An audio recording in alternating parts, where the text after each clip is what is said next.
Welcome and welcome back to my channel. In my last video, I showed you what I packed for a 2-week trip to Vietnam with my parents.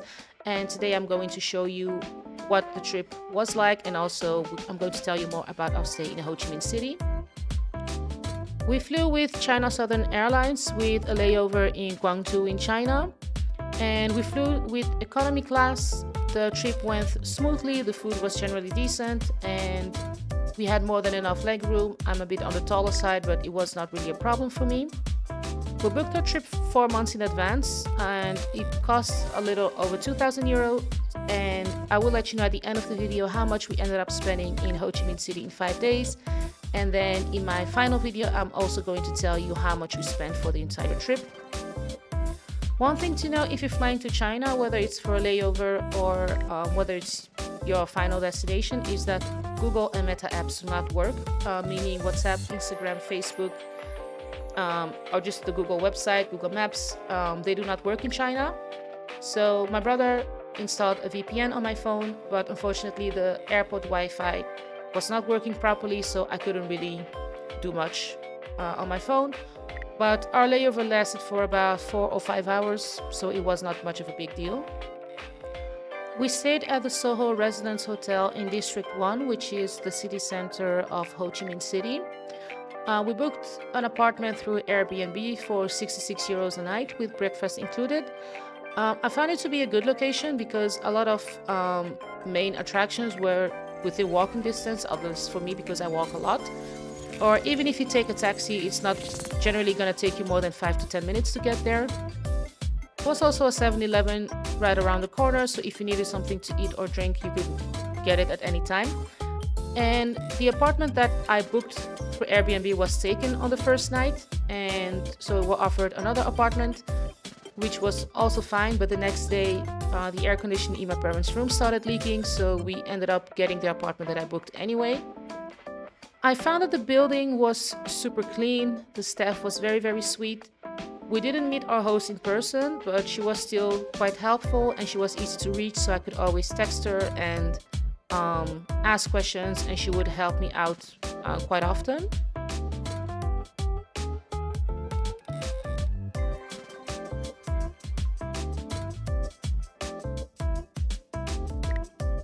So here I'm going to show you what the apartment that we originally booked looked like.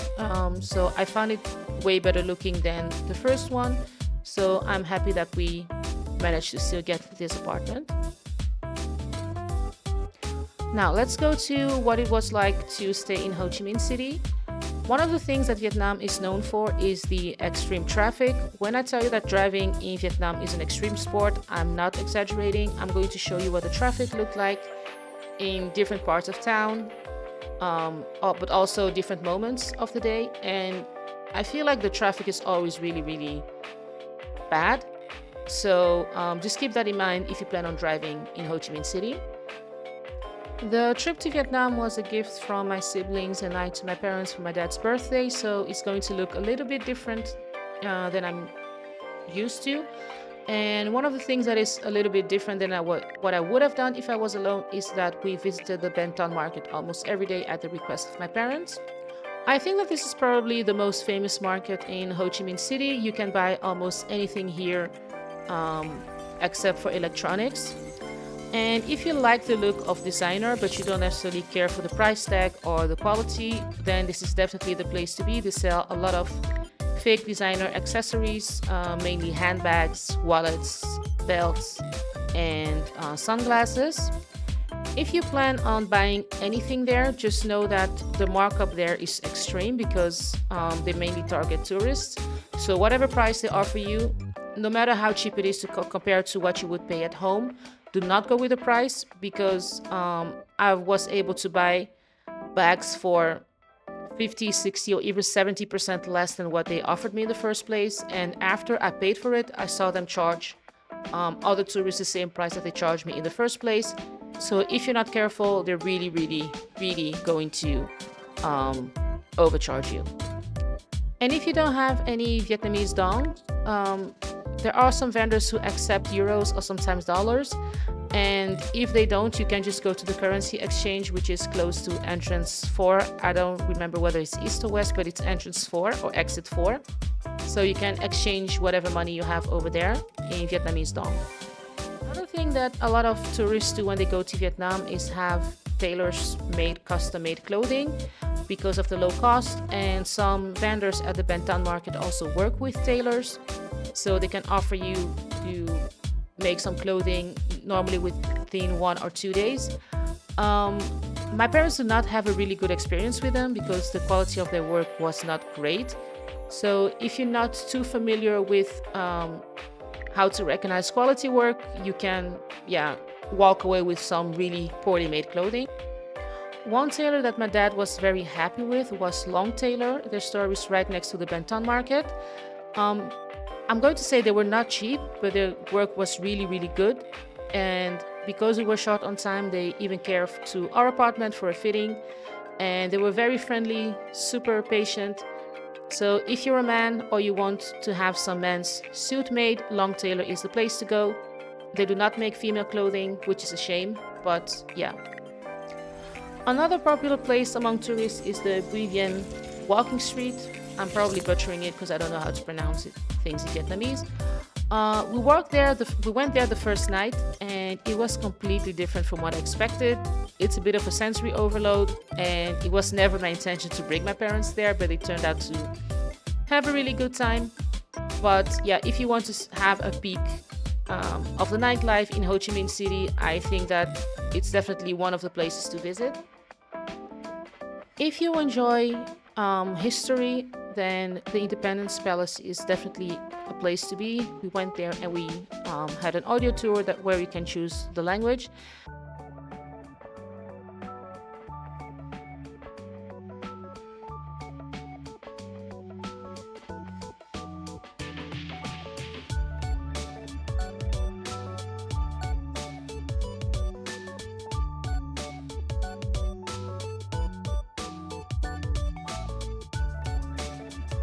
And across from that is the Ben Street Food Market, where we had dinner.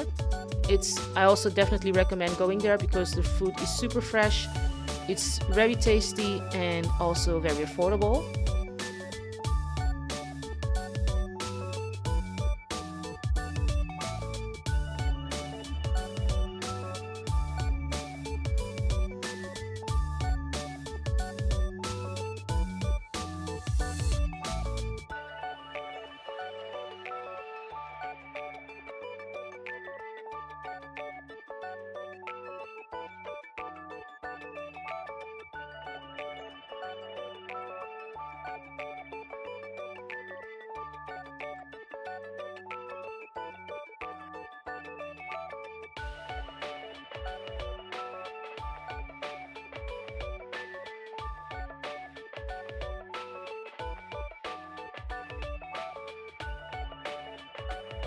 Our last day in Ho Chi Minh City was a Sunday, and I went out in the morning between 7 and 8, which was ideal because the streets were very quiet. I took a trip to the Nguyen Hu Walking Street, and I did go to the Ho Chi Minh statue, that's where it's located.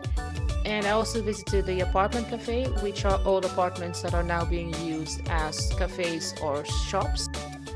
The building has about 9 floors, but I didn't go all the way up because I was short on time. But I did go to the Meraki Cafe to have a coconut, and from there you can sit on the balcony and have a view over the Nguyen Hu Walking Street.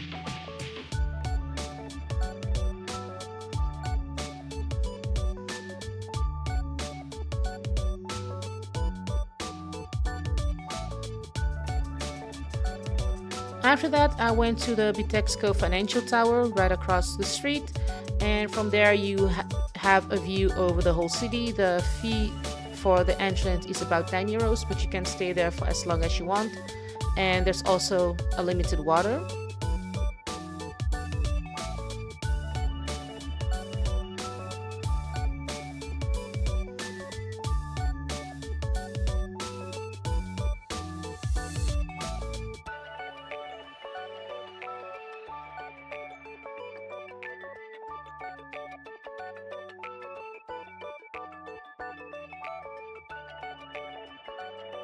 My dad is interested in everything related to war and history, so we visited the War Remnants Museum together.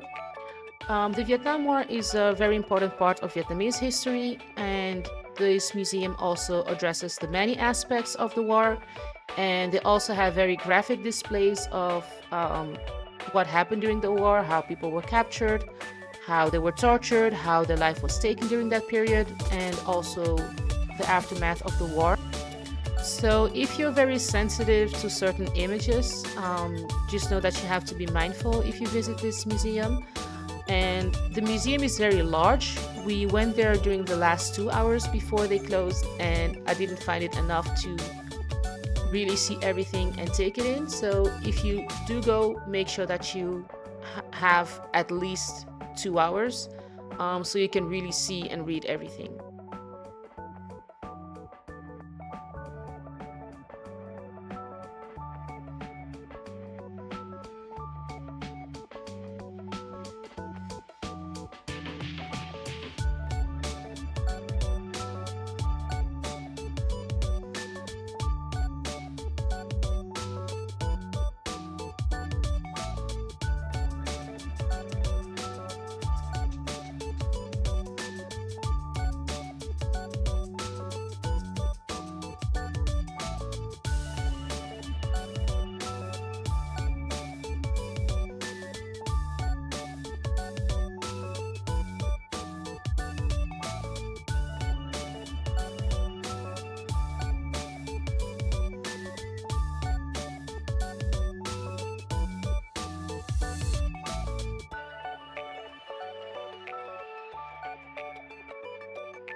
The museum, my dad and I went to the Nguyen Walking Street to see the Ho Chi Minh statue by night because he hadn't been there yet.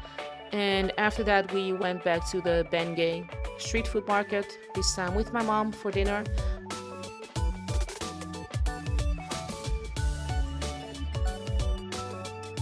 And this was basically the end of our 5-day stay in Ho Chi Minh City.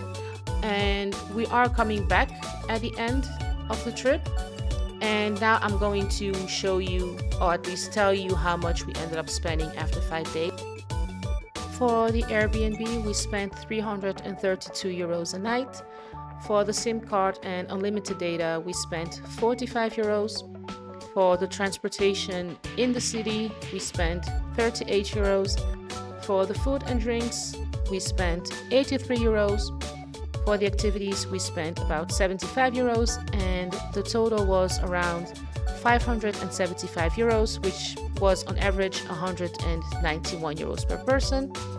These costs do not include the cost of the souvenirs and also the cost that my parents made for their clothing and whatever money they spent while they were out without me. And in the final video, I'm going to show you what kind of souvenirs I ended up buying in Vietnam, so you will see everything that I got from different destinations. After Ho Chi Minh City, we traveled to Can Tho, and I will show you in my next video how that trip went and also what activities we ended up doing in this beautiful city. So stay tuned and have a nice day. Bye bye.